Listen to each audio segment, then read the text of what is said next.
بسم اللہ الرحمن الرحیم۔ تاریخ میں ایسی گنہگار عورتیں گزری ہیں جن کے بارے میں اللہ تعالیٰ نے اپنی کتاب میں بھی ذکر کیا ہے۔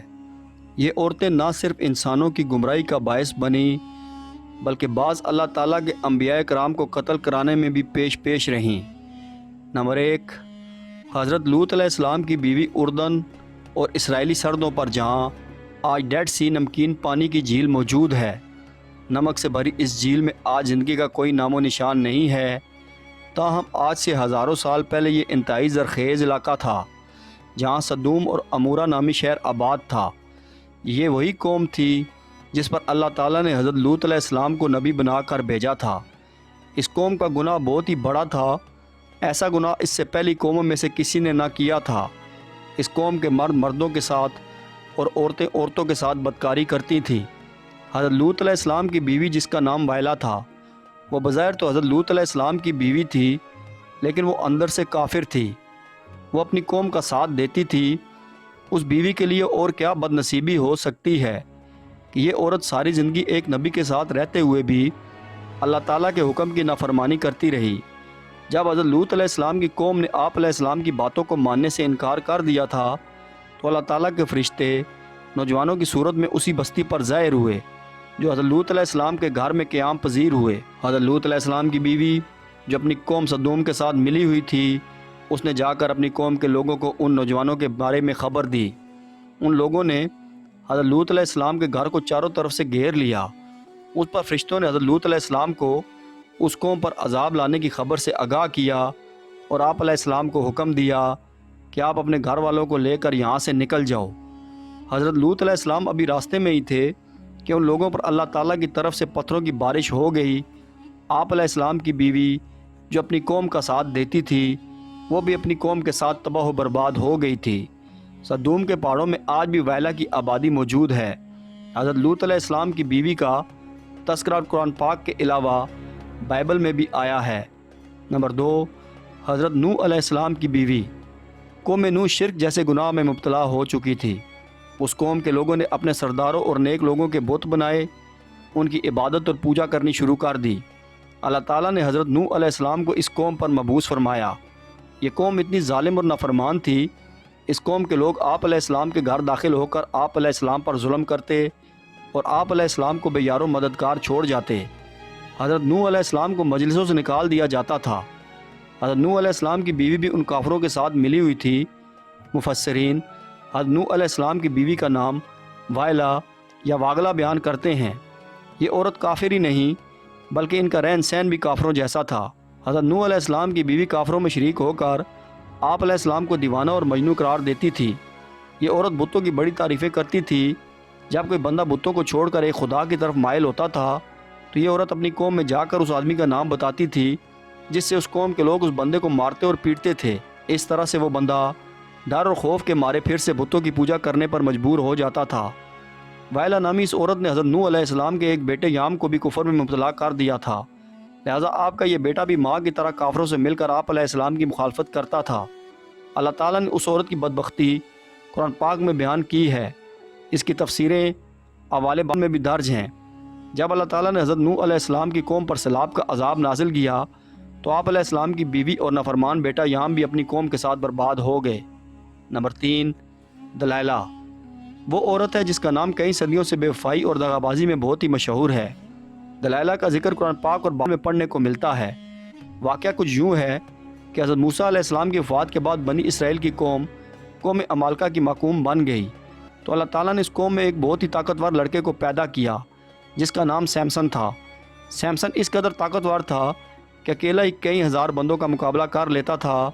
قوم بنی اسرائیل نے اس بندے کی صلاحیت اور بہادری دیکھتے ہوئے سیمسن کو اپنے قاضی کے عہدے پر فائز کر دیا تھا اور اس کی طاقت کے ذریعے قوم عمالقہ پر فتح حاصل کرنے کی کوشش میں لگ گئی تھی۔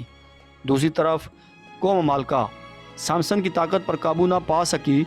انہوں نے اپنی قوم کی ایک لڑکی جس کا نام دلائلہ تھا، اس کو سیمسن کی بہادری اور اس کی صلاحیتوں کا راز دریافت کرنے کے لیے سیمسن کے پاس بھیجا تھا۔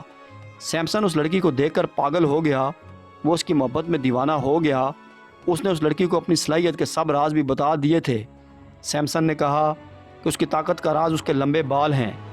ایک دن موقع پاتے ہی دلائلہ نے سیمسن کے لمبے بال کاٹ دیے تھے اسی رات قوم مالکہ نے بھی سیمسن پر حملہ کر کے اس کو گرفتار کر لیا تھا۔ جب ایک دن قوم مالکہ سیمسن کو گرفتار کر کے جشن منا رہی تھی تو سیمسن نے اللہ تعالیٰ سے دعا کی، اے اللہ تعالیٰ مجھے معاف کر دے۔ اللہ تعالیٰ نے سیمسن کی دعا کو قبول کرتے ہوئے اس کی تمام طاقت واپس لوٹا دی۔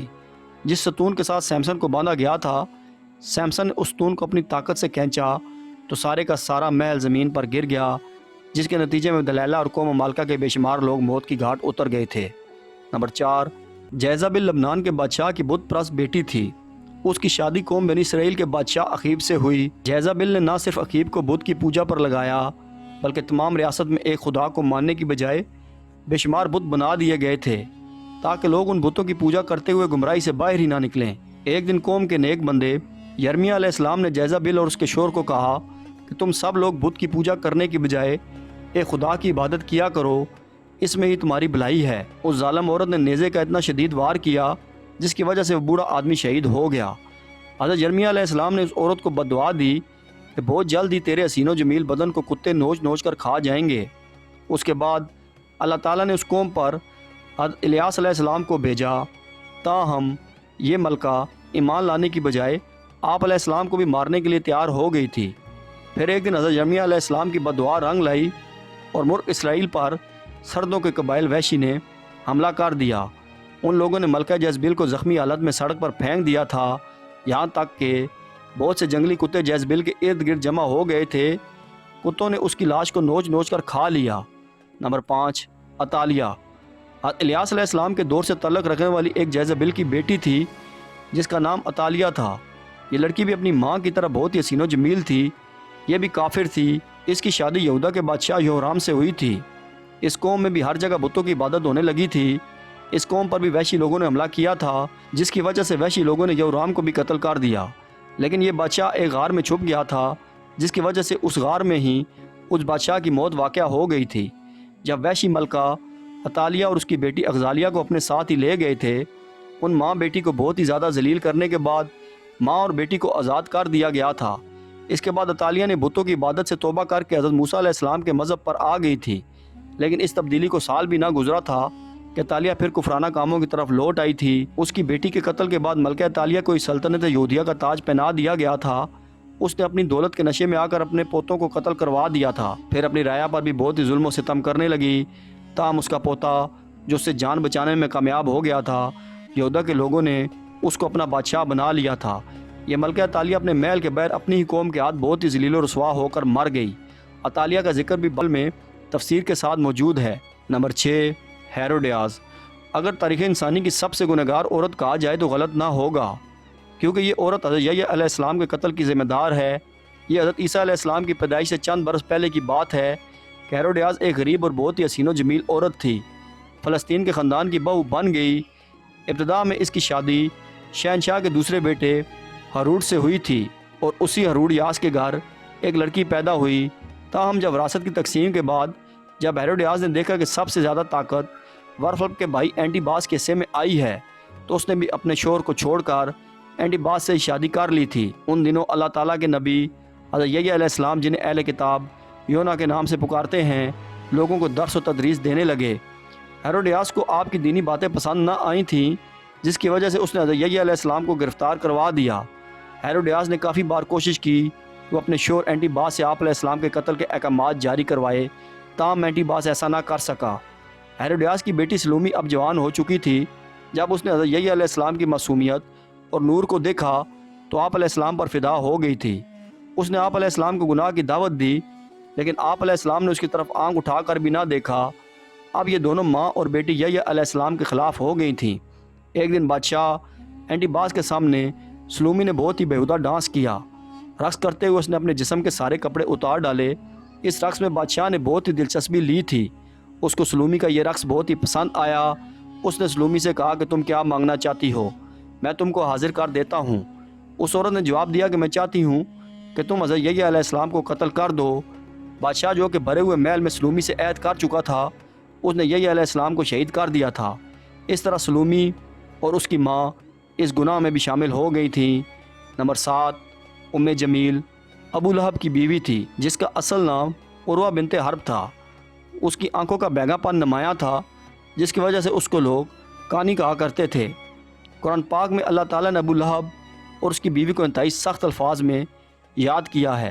اس کی وجہ ابو لہب اور اس کی بیوی کا نبی اکرم صلی اللہ علیہ وآلہ وسلم کے ساتھ سخت مشرکانہ رویہ ہے۔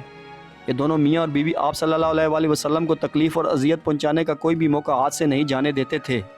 روایات کے مطابق ام جمیل نبی اکرم صلی اللہ علیہ وآلہ وسلم کی راہ میں کانٹے بجھایا کرتی تھی۔ جب سورہ لہب نازل ہوئی تو ابو لہب کی بیوی غصے سے بے قابو ہو گئی اور بہت ہی بڑا پتھر اٹھا کر مکہ میں آپ صلی اللہ علیہ وآلہ وسلم کی تلاش میں نکل پڑی۔ یہ کعبہ میں ابو بکر رضی اللہ تعالیٰ عنہ کے سامنے اس حالت میں آئی کہ اس کے منہ سے جھاگ نکل رہی تھی۔ یہ نبی اکرم صلی اللہ علیہ وآلہ وسلم کے خلاف انتہائی نازیبا الفاظ بھی پڑھ رہی تھی۔ حالانکہ آپ صلی اللہ علیہ وآلہ وسلم اس وقت ابو بکر رضی اللہ تعالیٰ عنہ کے ساتھ ہی موجود تھے، لیکن اللہ تعالیٰ کی رحمت و کرم سے ام جمیل آپ صلی اللہ علیہ وآلہ وسلم کو نہ دیکھ سکی تھی۔